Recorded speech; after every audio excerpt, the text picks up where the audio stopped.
Welcome to the Dark Roast. I'm your host, Ky Dorsey. I'm Barret. And today's topic is Millennials, Meanings, and Morons. So, how you doing today, Barret, first of all? I'm okay. You know, it's a beautiful night. I can't complain. Can't complain yet, though. All right, that's good. So now it's the first episode of the second season. It is. Yeah. It is. And, I'm here. I'm here finally. I know. I made it. Finally. You know what I mean? I was supposed to come on last season. Yeah. And I didn't make it. Yeah. I didn't make it. You were living down below a little bit. Relocated. And now you've relocated and we can make this happen. I'm happy about that. Exactly. I'm really excited for this season, see how it's going to work out. Oh, it's going to be great.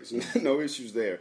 So just about, we talked about the topic a little bit earlier, and we were just, spitballing some things, and we were kind of noticing, when we even chose the topic, how, as, quote-unquote millennials, we're destined to be these screw-ups because everybody else who tells us we are. I don't think we were destined to be these screw-ups. I think, I'm sorry to cut you off there, but I don't think that we were destined to be screw-ups. I think that a lot of things just progressed so fast for us, we didn't really know how to make our way yet, you know? True.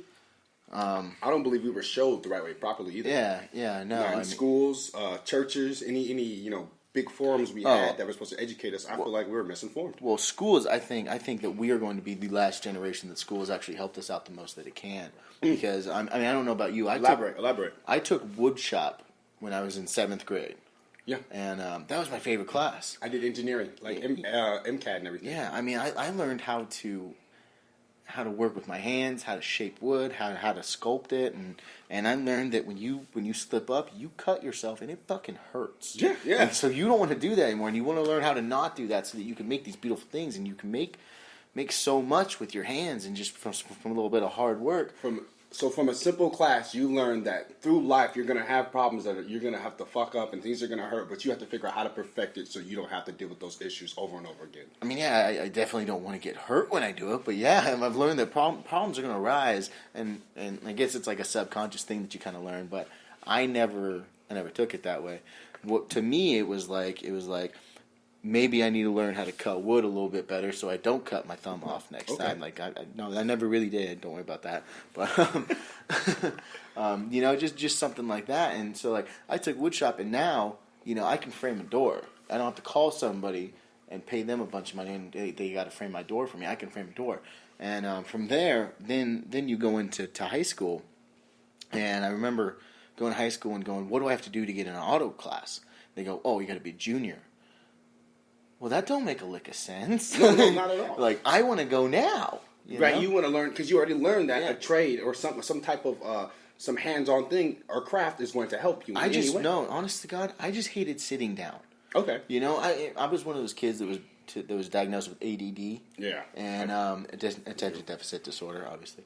But my mom, instead of putting me on Ritalin, she changed up my diet. Okay. Instead of getting all these high sugary foods, these things are going to make me fidget, not sit down, not be able to pay attention. She lowered all that. Okay. She got rid of the high fructose corn syrup. We ate really healthy in my house, and I didn't have a single problem. One of my best friends I grew up with, he had the same problem, and he lived a half a mile down the street from me. Yeah. We grew up on these dirt roads, 2.5 acres, so like the nearest house was half a mile away. So he was my neighbor. But anyway. I'd be able to run to his house, he'd be able to run to my house, and we would miss each other right in the middle because our ADD was acting up. We didn't even notice what was going on around us. And, but anyway, she changed up my diet, so I always did these classes where I didn't have to sit down. To where I could get up and I could start working on something, I could do something.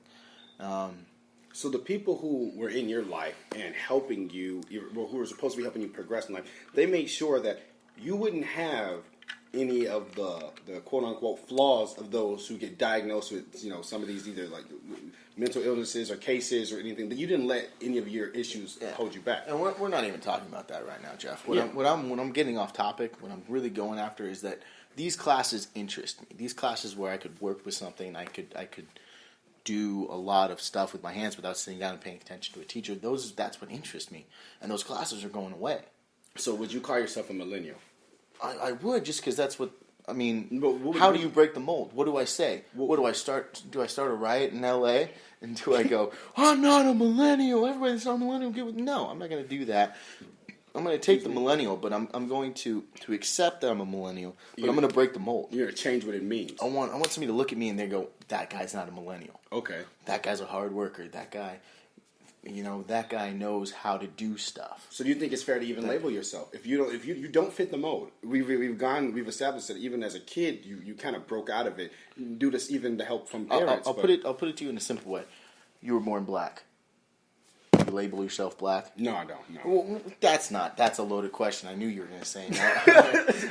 No, not like not in the same context. Not in the same context, but if what box do you check when you say a race? Other, to be honest. You're a fucking idiot. I choose other. I don't like to be labeled, man. It makes me feel For everybody out there, Jeff is black. Okay? The Negro. I wish that was a box. I don't know if that's legal anymore. All right. Well, no, do it now. It wouldn't be legal because they don't understand the meaning of the word. They think it would mean like we're not going to get into that because we're going to stay away from that. But that's the problem. If anything, you're a chocolatey fudge color. I just went to the paint store today. You're definitely that. So dude, thank you. Fudge is a really great color to be because it's like it reminds me of the sweets. It reminds me of the word fuck. Oh, well, fuck. Anyway, again, we're getting off topic. Yeah. So millennials. These are the classes that interest me, and those are being taken away. I just heard that our local high school here has lost its auto shop class. You went there. I went there. They got rid of the engineering too. They got rid of engineering. I think drafting is up next. Yeah, that's what drafting. That's what I mean. Yeah. But they took those away, and they want these people, these kids, to sit in a classroom and just listen to somebody talk all day. They don't want to give them any hands-on experience. And then I read a study that says in 2027 there's going to be no more labor-efficient jobs. Kids don't want to do it. I'm a mechanic by trade. Yeah. Okay. I work at HVAC. Yeah. I look at a vehicle or car, truck, or otherwise, and I don't stop until I figure out what's not making it run. Exactly. I'm a car diagnostician, and I love what I do. I love being able to make a vehicle that can't run start running again. You like to start the problem, figure out the problem, find a solution. My roommates don't agree with that at all. Why not? They agree. Well, I'm just going to get a good job and be able to pay somebody to do that. That way I don't have to do it myself. If you're not going to do it, who's going to do it? Exactly. What happens when they're not there to do it for you? Yeah. What happens if the money's not there? Exactly. And no, that's their plan. They all want to become engineers, and they want to just make $100,000 a year. But even as an engineer, you need someone to change your oil. Yeah, it has to be you. Exactly. Yeah, and I think that's the big issue is they're taking away. They're taking away all these classes that are offering this to kids. And even then, but we look at this too. So we could blame the system, yeah, but what about internally us? So because of who we are, I went to the military. I got out. I had thank you for your service. Oh, of course, brother, of course. I had years, of free college, basically. The first thing I did was I went to school. I couldn't figure out what I wanted, so I got out of school. I got a really good job that made a lot of money. That didn't really make me happy because I was just doing it for the money. And then I went back. I was like, maybe if I go back to school, I know I love politics. Maybe I'll get into that. I still went to school for politics. And then, what the first thing in my mind was? This still isn't exactly what you want. Go get a trade. That was what I was going to say to you right here, right now. Like, go work with your hands. Yeah. Go take a couple of these just minor college classes. I don't give a fuck if it's painting. If that's what makes you happy. Do something. Yeah, if you do something you love, you're never going to work a day in your life. That's an old saying. I'm sure I'm not the only one that said it. But if you do something you love, you'll never work a day in your life. And my dad, my dad just turned 61 today, so he obviously went to high school in a whole different era. Yeah, different ball game. He's one of those baby boomers that everybody blames for ruining the world. But anyway, he was telling me he got to take welding, he got to take metal shop, he got to take wood shop as many years as he wanted, and these things taught him everything that he knows today. Yeah. Those opportunities aren't towards us. So you can blame the baby boomers all you want for destroying whatever, not facilitating you with whatever you needed or taking it away from you. Exactly, for destroying your world, your future. Yeah, go ahead. You can blame anybody you want, but at the end of the day, it's your life. You can make it whatever you want. You can go read the book. There's too many apps for things, dude. There's an apps to learn Tai Chi.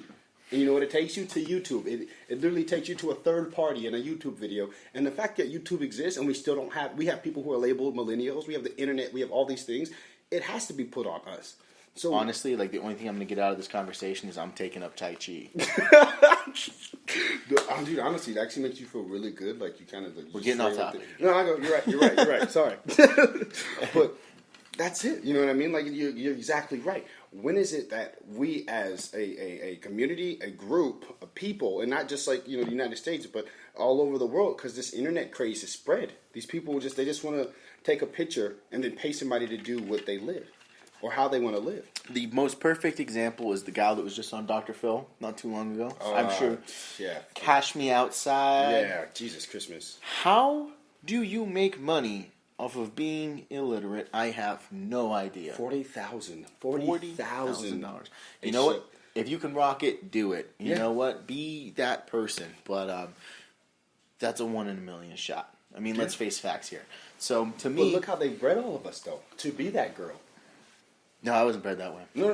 Not all, I was generalizing at this point. But you were talking about millennials. The millennials. Oh, I got it. Look what they did to us. They didn't teach us to be engineers, any type of machinist, any type of person who thinks or has intuition and logic in one. It's either we just think with our left side brain and we don't even do it the right way. No, not at all. Not at all. That's funny you bring up left side. A lot of adults my age that are millennials like me, there's a lot of liberals, there's a lot of Democrats that are left-siders. Huge left-siders, huge left-winger. But no, they're majority millennials. And I think it's because they're not being taught for themselves. They're not understanding what hard work does, what a lot of good can come out of everybody just doing more than their share. When I was a kid, when I was a very small child, we used to go on vacations all the time with my Uncle Lloyd. Mm-hmm. And he's a very smart man, very intelligent, and he said things to me all my life, and the only thing I really took to heart was always do more than your share and you'll be a better person. Right. Which is a very left-winged thing to say. And yet, I'm sitting here and I'm a Republican, and I always do more than my share. Okay. Just because I want to be a better person, I want to show that humanity isn't lost, and I think everybody calls themselves a Democrat just because they want shit for free.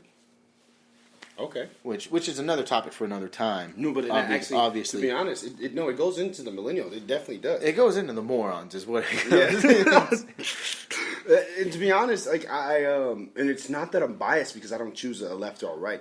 I usually try to stay balanced, but I have seen and I've acknowledged that on the left side there isn't this sense. It's kind of like I had a friend. We had a really deep conversation. And he kept saying something to me. And it was a redundancy in his literacy and how he was articulating himself. And I had to stop and I asked, whose words are these? Are these your college professor's words? Or are these yours? And I feel like a lot of people on the left side, and even when they go to college, they're going to the school, they're jotting down the notes, and they're memorizing all this shit, and they're taking it in, but they don't transmute it to what their mind thinks it is. Right. They keep it in the words of their teacher, professor. So who are you, when you say these things to me, who are you speaking from? There's a slim people out there that can listen to a teacher and take notes at the same time and understand what's happening. Yep. And then there's the more majority that writes down the notes as the teacher says it and then studies the notes, but studies that as the lecture. Mm-hmm. And then there's the even more slim few that will take down the notes, read them, and infer for themselves what this teacher is about, what this teacher is saying to them, and actually try to understand what's happening here. Exactly. Everybody wants to read the notes, pass the test, get the A, go get my degree, go get my career. Some people actually care, and they listen, and they try to figure out what this teacher's saying and what they think about it. Yep. Because there's always that one question on the test that goes, what do you think about this? And there's always that one guy like me who goes, you're a fucking idiot. Yeah. This is completely nonsense, to be completely honest, but I have to answer it. But, you wanted my answer. This didn't seem like a right or wrong question. I just got to back myself up. Look, I read your notes, and I think you're an idiot. Yeah. I feel like you're only here